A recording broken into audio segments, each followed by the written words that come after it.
ভাই বড় ধন, রক্তের বাঁধন, যদি না পৃথক হয় নারীর কারণ। এই উক্তিটা আশা করি সবাই কম বেশি শুনে থাকবেন। কিন্তু আজ যে ঘটনা বা যে বইটা নিয়ে কথা বলবো, সেই বইটাতে ভাই আসলে নারীর কারণে ভাইয়ের থেকে পৃথক হয়নি, বরং দুই ভাই মিলে একজন নারীকে কেটে, একজন না একাধিক নারীকে কেটে পৃথক পৃথক পৃথক করে ফেলেছে। কি ভয়ানক একটা কথা, তাই না? জি, কথা বলছিলাম দুর্জয় শাকিল সিরিজের, ইন্সপেক্টর দুর্জয় শাকিল সিরিজের মনোয়ারুল ইসলাম ভাইয়ের মেসার্স ভাই ভাই ট্রেডার্স নিয়ে। বইটার প্রথম বইটা হচ্ছে আপনার অতঃপর কবি মঞ্চে উঠিলেন, আর মেসার্স ভাই ভাই ট্রেডার্সটা হচ্ছে আসলে সিকোয়েন্স বলবো না, এটা হচ্ছে মূলত আপনার ক্যারেক্টার গুলো মিল আছে, সাথে কিছু নতুন ক্যারেক্টার যুক্ত হয়েছে, কিন্তু আপনার এই মেসার্স ভাই ভাই ট্রেডার্সটা একটা নতুন ঘটনা নিয়ে আমাদের সামনে হাজির হয়েছে। অসাধারণ লেখনী।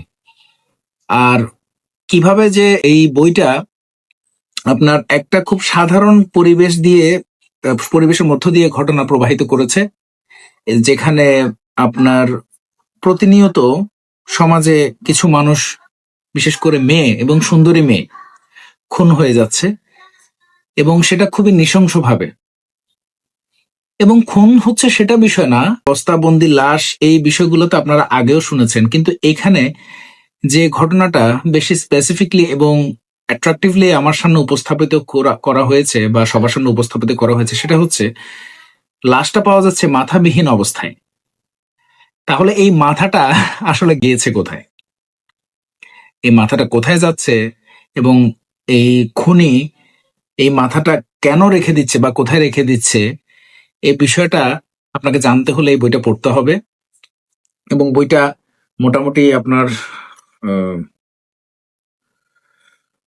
238-239 পৃষ্ঠার বই, এবং অন্য ধারা প্রকাশনী থেকে প্রকাশিত হয়েছে। আর বইটার গল্প বা ঘটনা পড়তে পড়তে আপনাদের দেখতে পাবেন যে 16 বছর আগের দুইজন ভাইয়ের কিছু হত্যার দৃশ্য বা ঘটনা এটার সাথে সংশ্লিষ্টতা পাওয়া যায়।